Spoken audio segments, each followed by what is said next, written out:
Terima kasih Pak Ketua. Assalamualaikum warahmatullahi wabarakatuh.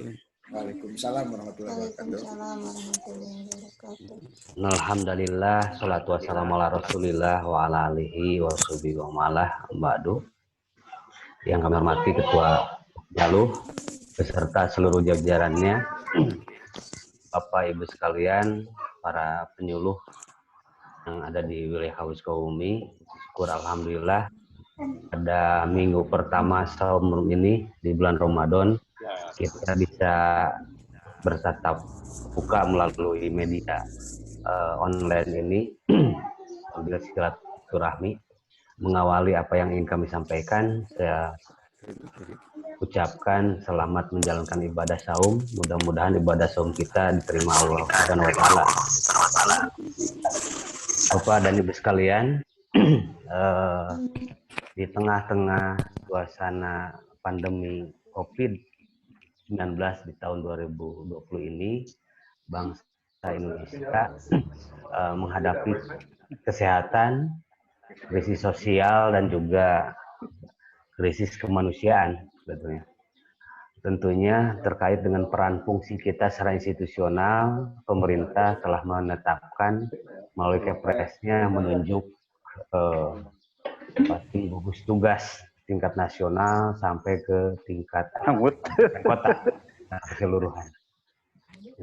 Oleh karenanya Bapak Ibu sekalian, menghadapi suasana kekinian yang kita hadapi saat ini, tentunya berbagai ketentuan-ketentuan ditetapkan oleh pemerintah terkait dengan pelaksanaan peran fungsi tugas kita sehari-hari yang secara bertahap tentunya dari mulai terbit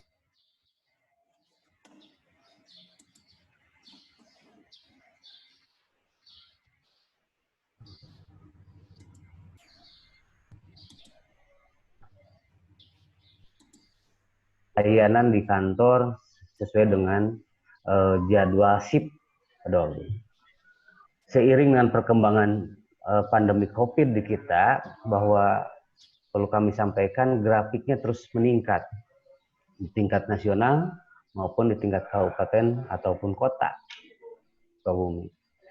Atas dasar itu, terus secara berjenjang lahir berbagai regulasi, surat edaran yang terkait dengan fungsi tugas layanan kita. Dari mulai surat edaran nomor 1 sampai terakhir dengan surat edaran nomor 11. Di surat terakhir bahwa kita diberikan tugas untuk melaksanakan tugas layanan itu melalui work from home ya, tugas pelayanan di rumah kepada seluruh ASN di lingkungan Kementerian Agama. Begitupun juga kepada ASN-ASN yang berada di instansi yang lainnya. Bapak Ibu sekalian, prinsipnya dalam suasana kekinian bahwa seluruh ASN Kementerian Agama tetap melaksanakan tugas pokok fungsi yang terkait dengan layanan-layanannya dilaksanakan di rumahnya masing-masing. Prinsip dasar kedua bahwa pemerintah lebih mengutamakan terhadap keselamatan dan kesehatan warga negaranya. Berikut di dalamnya adalah unsur aparatur sipil negara. Tak terkecuali bahwa kita pun selaku aparat ASN juga ditugaskan untuk memberikan layanan-layanan di rumah. Dan terakhir, Bapak sekalian, terkait dengan peran tugas pokok fungsi Bapak dan Ibu sebagai penyuluh, di mana tugas pokok fungsi penyuluh ini juga cukup strategis. Ini tentunya dari pihak kita Kementerian Agama tetap saja menginstruksikan agar tetap mematuhi segala bentuk aturan atau ketentuan-ketentuan atau edaran-edaran yang diterbitkan oleh pemerintah terhadap ASN yang ada di lingkungan Kementerian Agama. Mengutamakan bahwa seluruh ASN lebih mengutamakan keselamatan pribadi, keselamatan keluarga, dan juga keselamatan masyarakat. Agar penyebaran virus ini bisa secepatnya bisa dihentikan atau mata rantai penyebaran ini bisa terputus secara masif di seluruh jenjang yang ada di lingkungan Kabupaten Sukabumi. Bapak Ibu sekalian, kalau lihat dari grafik data yang kami baca di data yang disampaikan secara resmi oleh provinsi, bahwa secara grafis pertumbuhan COVID di Jawa Barat khususnya dari mulai data yang terkontaminasi, kemudian dari data yang meninggal, ODP, PDP, dan juga pasien dalam pengawasan, angka-angka ini secara grafis terus meningkat. Bahkan diasumsikan bahwa pertumbuhan COVID ini akan memuncak di bulan-bulan Mei, Juni, menjelang Idul Fitri. Oleh karena itu, pemerintah menegaskan bahwa untuk tahun ini, pasca kita melaksanakan ibadah saum di bulan Ramadan, tidak diperkenankan kepada seluruh ASN atau warga masyarakat secara keseluruhan untuk melaksanakan mudik. Larangan mudik ini justru salah satu upaya pemerintah agar asumsi dan prediksi pertumbuhan virus COVID di bulan Mei atau Juni ini tidak terwujud, karena memang kekhawatiran tingkat penyebaran virus COVID itu di bulan Mei Juni akan lebih menyebar secara masif ke seluruh daerah-daerah seiring dengan pemulangan atau adanya angka mudik yang cukup besar. Sekalipun pemerintah saat ini menegaskan bahwa mudik itu dilarang, baik bagi ASN, Kementerian Agama, maupun warga masyarakat keseluruhan, tapi kenyataannya masih banyak warga-warga masyarakat yang sudah mendahului melaksanakan mudik ke daerah. Dan terdeteksi di Sukabumi juga ada beberapa titik-titik yang dikunjungi oleh warga yang mudik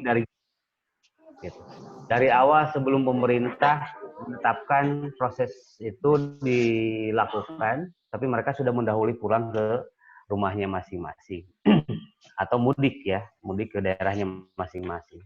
Dan tentunya Bapak sekalian, kami dari kantor Kementerian Agama berdasarkan surat edaran Sekjen tentang penanganan COVID-19 ini secara terstruktur dari pusat sampai daerah, bahwa penunjukan penanganan ini diberikan kewenangan kepada Subag-TU dan pengelola kepegawaian di Kementerian Agama. Jadi secara formal Kementerian Agama tidak menunjuk tim gugus tugas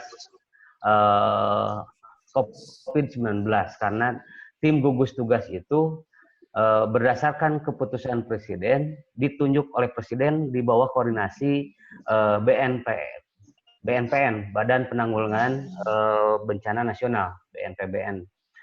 Sampai ke tingkat kabupaten kota juga seperti itu.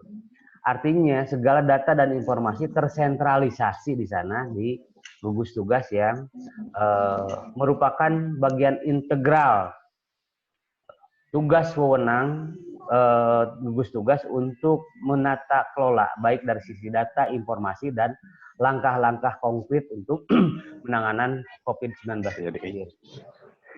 Bapak Ibu sekalian, terkait dengan peran kita Kementerian Agama, kita lebih melaksanakan fungsi-fungsi koordinasi. Kami dari Subag-TU 1 minggu sekali berdasarkan surat edaran Sekjen harus menyampaikan laporan tentang perkembangan COVID kepada pemerintah pusat dan provinsi. Berapa jumlah ODP di lingkungan Kementerian Agama, berapa jumlah PDP di lingkungan Kementerian Agama, berapa jumlah PNS Kementerian Agama yang terkontaminasi virus COVID-19. Tentunya Bapak sekalian, tugas-tugas ini hanya diberikan kewenangan dengan melakukan langkah-langkah koordinasi dan komunikasi dengan leading sektor terkait di lingkungan Kementerian Agama. Itu menghimpun data informasi tadi. Setiap Senin kami harus melaporkan ke tingkat provinsi dan provinsi melaporkan ke Kementerian Agama pusat. Dan kemudian di tingkat pusat menyampaikan laporan perkembangan COVID tadi kepada tim gugus tugas nasional. Jadi data semua tentang perkembangan COVID-19 itu tersentralisasi di gugus tugas tadi. Agar tidak terjadi tadi dualisme data dan informasi atau muncul informasi-informasi yang tidak bisa dipertanggungjawabkan dengan langkah-langkah yang tidak juga proporsional. Itu terkait dengan fungsi tugas secara organisasi dari sisi pengelolaan COVID. Selanjutnya Bapak Ibu sekalian, terkait dengan tugas-tugas Bapak dan Ibu yang melaksanakan tugas pelayanan di rumah, tentunya kami sangat percaya dan mafhum benar terhadap eksistensi peran penyuluh di masing-masing lapangan. Karena tugas-tugas Bapak dan Ibu sangat memberikan ruang yang strategis menangani kondisi situasi seperti ini. Paling tidak Bapak Ibu sekalian, kita diupayakan memberikan satu langkah-langkah edukasi terhadap masyarakat tentang pertumbuhan perkembangan COVID-19 atas dasar pertimbangan dan komunikasi yang disampaikan oleh masing-masing penyuluh di lapangan gitu, kepada masyarakat di daerah-daerah yang ada. Kemudian Bapak sekalian, tugas-tugas sekalipun kita melaksanakan tugas di rumah sesuai dengan edaran Menpan nomor 11 tadi, tetap saja secara administratif Bapak diberikan kewajiban untuk menata kelolakan secara administratif melalui pencatatan kegiatan melalui CEK, di mana laporan kegiatan yang tertuang dalam CEK yang Bapak buat, kami terus pantau di kantor Kementerian Agama. Dan pelaksanaan tugas layanan di rumah itu sendiri tetap mengacu pada jadwal tugas layanan yang ditetapkan oleh Surat Edaran Menteri Agama. Sesuai dengan jadwal tugas pelayanan tugas kita di masing-masing daerah sesuai dengan Surat Edaran Menteri Agama itu sendiri. Yang kami belum dapat data 100% tentang laporan yang disampaikan oleh Bapak Ibu sekalian terkait dengan pencatatan kegiatan melalui CEK itu sendiri. Tapi sebagian sudah ada yang membuat, cuman masih banyak yang belum memberikan catatan laporan. Catatan laporan CEK yang Bapak sampaikan ke kami, itu salah satu bukti bahwa Bapak dan Ibu telah melaksanakan tugas di lapangan. Gitu. Sekalipun dilaksanakan di rumah. Gitu. Apabila data-data itu masuk ke kami dengan diisi dalam bentuk laporan CEK bahwa dinyatakan Bapak melaksanakan tugas dan menyatakan Bapak hadir melaksanakan tugas. Sehingga perhitungan pembayaran tukirnya itu akan berakumulasi pada angka-angka yang harus kami keluarkan, harus tanda tangani dengan kinerja yang Bapak-Bapak sekalian. Barangkali itu informasi-informasi yang kami sampaikan. Kemudian Bapak sekalian, langkah-langkah apa yang dilakukan Kementerian Agama dalam menghadapi COVID-19? Pertama, Kementerian Agama melakukan langkah-langkah dari sisi kebijakan anggaran. Melakukan revisi dan relokasi dan refocusing untuk kegiatan penanganan COVID-19. Seluruh anggaran setiap sektor di Kementerian Agama dipangkas untuk bukan penghematan, untuk penanganan COVID-19. Itu dari sisi kebijakan anggaran. Jadi kita sudah melakukan revisi anggaran. Dari revisi anggaran itu kita lakukan refocusing untuk penanganan COVID-19. Kita sudah mempersiapkan alat cuci tangan di depan, kita membeli APD, kemudian kita membeli shot termogan untuk mengukur suhu tubuh tamu dan sebagainya. Berikut juga alat-alat lain yang diperlukan. Pengadaan pembelanjaan itu dilakukan melalui revisi anggaran yang kita lakukan. Kemudian revisi anggaran Kementerian Agama untuk penanganan COVID-19 itu sendiri dilakukan secara masif dari mulai provinsi, pusat, kabupaten, kota. Dan tentunya anggaran di Kementerian Agama itu sekurang-kurangnya per kegiatan dikurangi kurang lebih 20 juta per kegiatannya. Di masing-masing sektor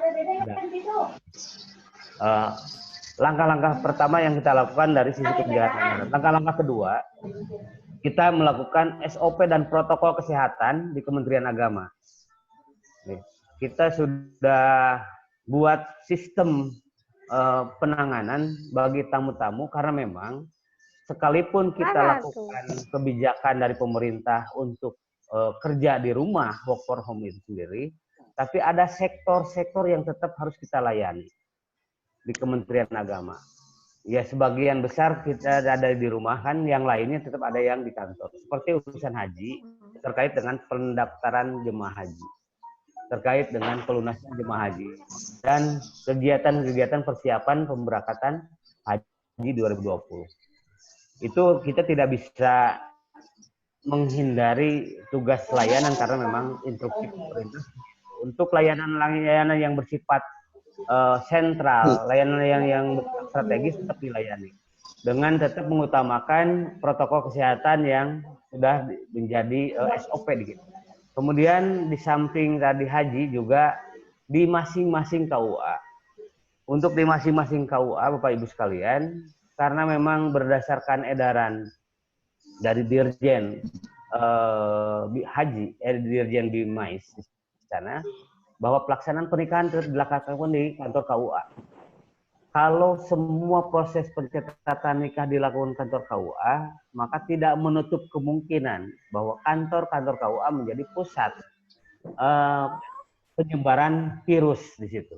Karena yang datang ke sana juga kita tidak tahu kondisinya seperti apa. Oleh karenanya Bapak Ibu sekalian, kita juga sampaikan kepada masing-masing KUA agar protokol kesehatan, SOP tentang kesehatan itu tetap dipakai secara ketat di sana. Dan berdasarkan data-data yang kita laporkan, ada beberapa KUA terutama di wilayah pelosok di mana terjadi proses pernikahan dari luar daerah dan itu ada terkena ODP. Walaupun datanya berdasarkan data terakhir bahwa ODP di lingkungan kantor KUA dinyatakan clean. Itu langkah-langkah kantor Kementerian Agama bahwa pertama prioritas penyelamatan ASN di Kementerian Agama terhadap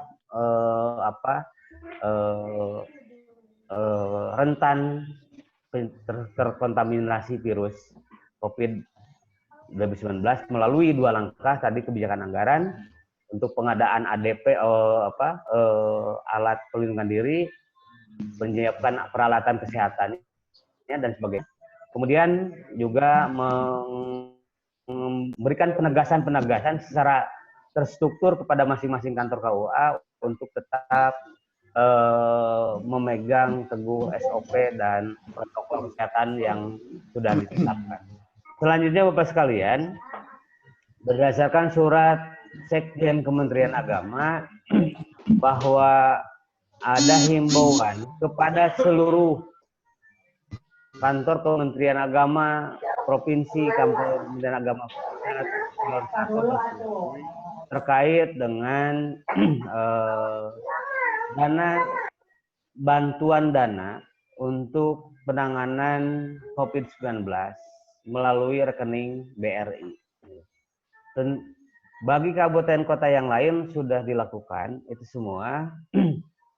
Untuk Sukabumi belum. Kita dalam kesempatan ini kami ingin sampaikan kepada Bapak sekalian, mengetuk hati Bapak Ibu sekalian untuk berpartisipasi. Karena di Kementerian Agama asrama haji, pondok gede dan seterusnya digunakan sebagai pusat pelayanan kesehatan penanganan COVID-19 gitu. Dan diprioritaskan bagi ASN yang ada di lingkungan Kementerian Agama. Oleh karenanya berdasarkan surat edaran tadi diharapkan kepada Bapak dan Ibu sekalian juga berpartisipasi. Kami juga sudah himbau kepada satker baik MIN, MTSN, MAN untuk juga berpartisipasi dalam konteks sumbangan dana, bantuan dana untuk penanganan COVID-19 di lingkungan Kementerian Agama. Barangkali itu Bapak sekalian yang kami dapat sampaikan. Dan terakhir, berdasarkan surat edaran dari Menpan terkait dengan larangan mudik itu sendiri, bagi ASN Kementerian Agama intinya yang melanggar tetap melaksanakan mudik tetap dilakukan sanksi administrasi berdasarkan PP 53 2010.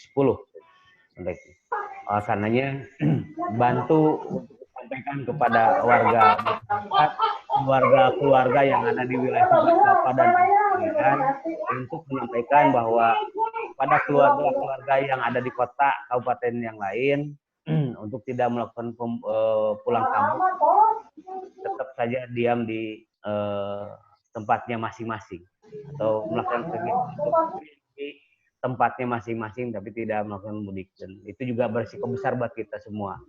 Dan Bapak sekalian, langkah-langkah edukasi kita kepada masyarakat saat ini banyak cara dan metodologi.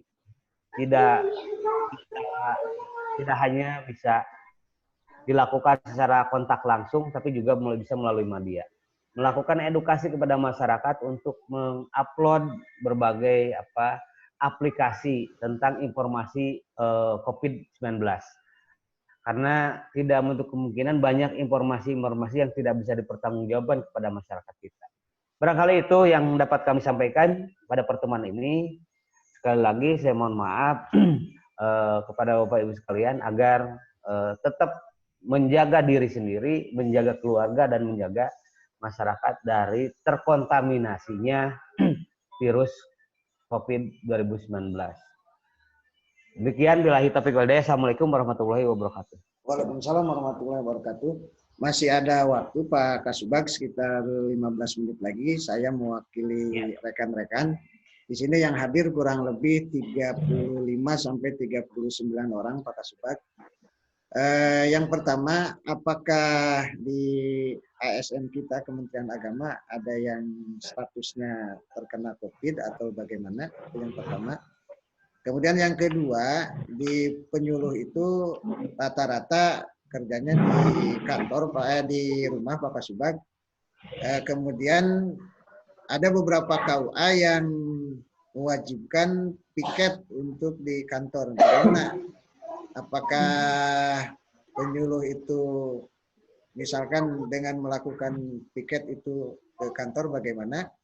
Yang ketiga Pak Kasubag, tentang yang surat edaran rekening itu nanti mohon di-share-kan saja ke saya, termasuk nomor dari BRI-nya. Kemudian yang terakhir berkenaan dengan gaji ke-13 dan ke-14 Pak Kasubag. Mohon maaf, apakah ada gaji ke-13 dan ke-14? Terima kasih Pak Kasubag. Terima kasih Pak. Mewakili semuanya. Pertanyaan yang cukup mendasar dan saya kira mewakili. Pertama, apakah ada yang terkena COVID ASN kita di Kementerian Agama? Dari data yang kita konfirmasi ke masing-masing kecamatan dan ke seluruh, sampai dengan hari ini belum ada ASN kita yang terkontaminasi virus COVID. Tidak ada Pak. Nah, sampai dengan hari ini. Karena kami setiap minggu tetap memantau dan melaporkan. Kedua, kalaupun status tadi PDP, pasien dalam ODP, orang dalam pengawasan, ada gitu di kita. Itu angkanya belum bisa kami namanya tidak bisa kami sampaikan. Ya. Gitu. Tapi alhamdulillah sampai dengan hari ini sudah clean, tidak dalam pengawasan lagi. Kemudian kaitan dengan pemberian tugas di rumah terhadap seluruh ASN penyuluh berikut di dalamnya, tapi ada diwajibkan untuk piket. Barangkali kami juga harus konfirmasi dengan kepala yang dimaksud. Hari ini penegasan pemerintah terhadap pelayanan yang bersifat strategis harus diukur baik dari sisi jumlah volume yang dilayani, kebutuhan waktu yang dibutuhkan di dalamnya. Misalkan kami menugaskan orang di kantor, Anda mau melaksanakan tugas apa, melayani siapa, berapa lama, dan itu harus diberi tugas. Kalaupun di situ ada piket dalam konteks ketika tidak terjadi, ada agenda atau daftar pencatatan pernikahan di sana, tidak diharuskan ada piket di situ. Ini sangat rentan sekali. Ya, kita akan gunakan sesuai dengan SOP protokol kesehatan dan juga surat edaran yang ada. Jadi untuk sementara tetap kita bekerja di rumah secara keseluruhan. Dengan piket-piket pengamanan secara institusional di kantor-kantor, bagi yang memiliki satpam-satpam, tetap satpam yang melakukan tugas-tugas sesuai dengan jadwalnya. Kemudian kaitan dengan gaji ke-13 dan 14, berdasarkan informasi yang kami terima dari perencanaan provinsi atas dasar surat edaran dari Kementerian Keuangan, bahwa gaji ke-13 dan 14 tetap akan disalurkan, terutama salah satu upaya pemerintah yaitu untuk menangani dampak COVID-19. Terdampak COVID-19 itu tidak hanya pada ketika seluruh ASN Kementerian Agama dasarnya pengamanan kebutuhan dasarnya tetap harus diamankan oleh pemerintah. Diisukan atau pageto aya lockdown, Bapak dan Ibu teriweuh deui neangan beujang meuli beas jeung meuli gula. Nah, mudah-mudahan ya termasuk zakat fitrah. Mudah-mudahan Bapak sekalian, apa yang direncanakan oleh pemerintah saat ini tidak terjadi kendala oleh yang lain. Jadi sekali lagi kami juga mohon informasinya dari masing-masing teman-teman penyuluh yang ada tentang hal-hal yang terkait dengan informasi ODP, PDP, dan juga warga masyarakat yang jumlah warga yang terkena virus. Gitu. Jika ada di warga bapak-bapak, mengkonfirmasikan, menyampaikan kepada kami. Kedua, Bapak sekalian, silakan nanti untuk Jawa Barat di-download aplikasi Picobar. Di-download di aplikasi Picobar ya. Di situ informasi tentang COVID-19 di Provinsi Jawa Barat. Di dalamnya ada kabupaten kota Sukabumi. Nah, per hari ini kami informasikan tidak hanya di Kabupaten Sukabumi, tapi di Kota Sukabumi. Ini angkanya cukup sudah mendekat, bukan sudah merah. Kenapa kita bicara Kota Sukabumi? Karena kedudukannya kantor Kementerian Agama ada di wilayah Kota Sukabumi. Gitu.